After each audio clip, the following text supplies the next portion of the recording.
So, Supergirl Season 3 has come to an end. Is it the best of the CW DCTV shows this season? Quite possibly. Is that a compliment? No, not really. Put the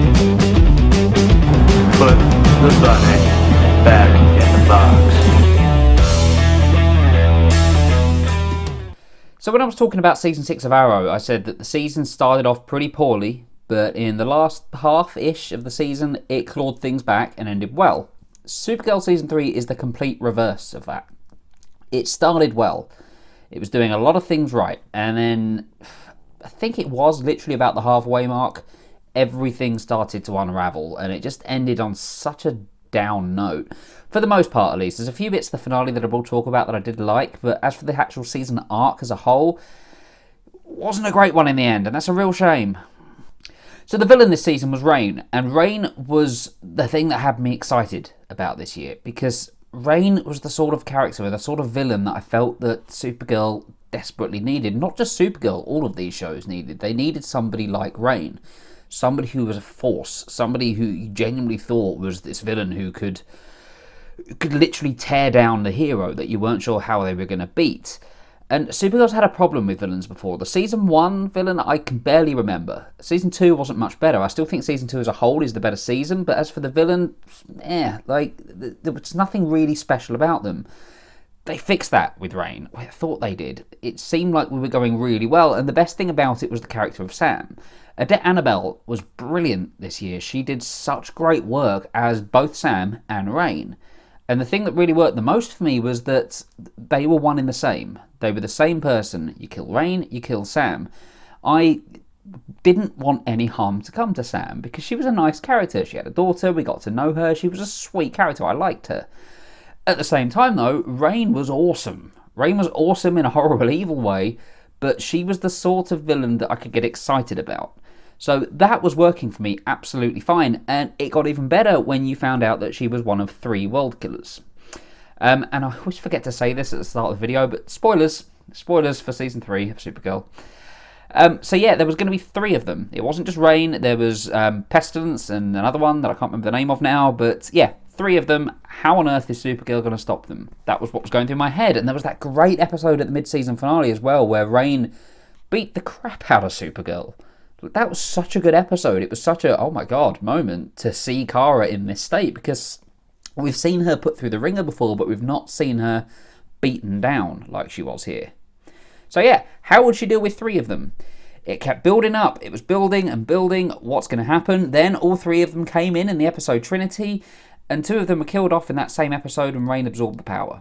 So that was problem number 1. That's where things started to fall apart for me, because it was a really easy way out.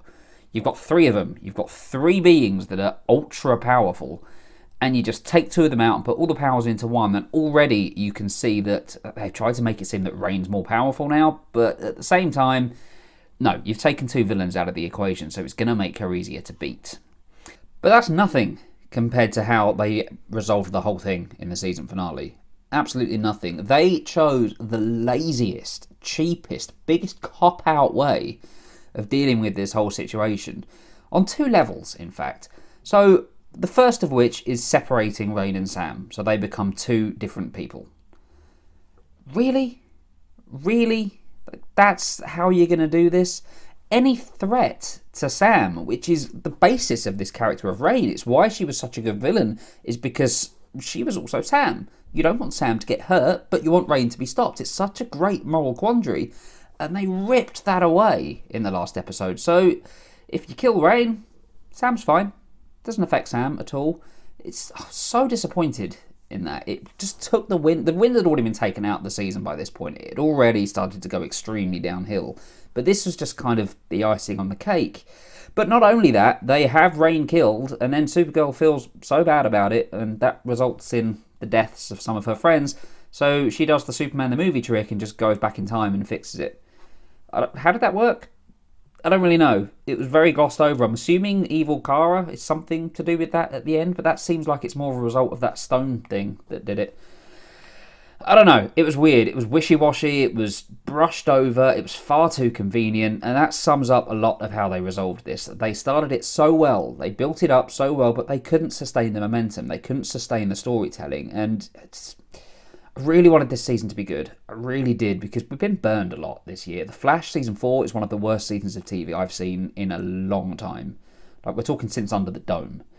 Arrow wasn't much better apart from the last half, and I think I was a bit too lenient on Legends of Tomorrow Season 3 because I give it a bit of leeway because it's a ridiculous show that knows that it's silly. But with Supergirl, it felt like there was a strong actual story in place. It was a strong dramatic story that was going to have strong dramatic payoffs, and they blew it. They blew it all in the final half, and as I say, it's a shame. It's a real shame. And on that note, can we just stop having every season of these shows end with whatever city they're in or world just being in danger? Can we make this a bit smaller scale now? It's becoming boring. I'm just getting sick of every season building up to, oh, the world's going to end. Like, again, is it? I don't care anymore. Let's do something new. I really think these shows could benefit from what Agents of S.H.I.E.L.D. did in Season 4, which is 3 smaller arcs, each contained to their own separate part of the season. That works so much better than string something out for 22 episodes, and Rain is a prime example of that, because they clearly ran out of things to do with her. She spent so many episodes trapped in Lena's cell that it's... I'm done talking about Rain. It's a lot of build-up, really anticlimactic. As for the characters then, it was a bit hit and miss. Kara was a tad all over the place this year. The worst episode this season for me was where she just decided to bugger off. She was just like, Rain's defeated, leaving Earth now, see ya. I hated that episode. It was the same episode where they did the gun control thing, which was so on the nose, it practically broke the nose. Terrible, terrible episode, but it kind of sums up Kara. She's been, as a character, all over the place. She's not been the same Kara that we all knew and loved from the first 2 seasons. She's been a bit annoying at times. Alex had some good stuff. I think arguably Alex, more than anybody else, apart from Jean, we'll get to him in a sec, benefited the most from this year because they gave her a focus. They gave her a personal story. Like, she wants to have kids. And yeah, I think her relationship broke down far too easily. And that sucked because that was a really good relationship to watch. But yeah, they gave her a drive. She wants to become a mother. How it ended with her now in charge of the DEO is great. So Alex is a plus from this season. As I say, so Jean.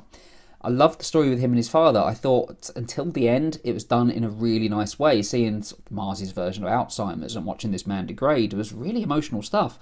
And the ending where his father does die was sad, but I kind of wish that they'd kept him around so we could, as horrible as this sounds, continue to see him deteriorate somewhat, because I think it deserved more than just a swift death. That might just be my opinion on that one. It'd just be my thought. I'd say I liked the death. I thought it was handled well, but I wish we could have spent more time seeing the effects, not just on the father, but on Jean himself. But again, he ends the season in a good place as well, leaving the DEO and going to become more part of humans. I liked that. I'm interested to see where they go with him.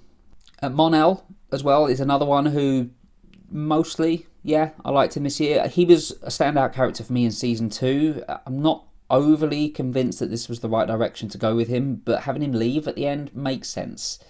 Like, they couldn't keep him around forever. There had to be something done with him. And I like the fact that he chose his destiny over Kara. Yeah, no, I respected the choice that they made with him. And while I'll miss having him around, it was a good exit for him. Now let's look at some of the others. So, James Olsen continues to be a waste of space. So Season 2, he was worse. Season 2, there was no point to him. The Guardian stuff just seemed like we need to give him something to do now. And I'm still not convinced it wasn't, but at least having him involved with Lena, it gives him a little something else. And he needs something else because he's aimless.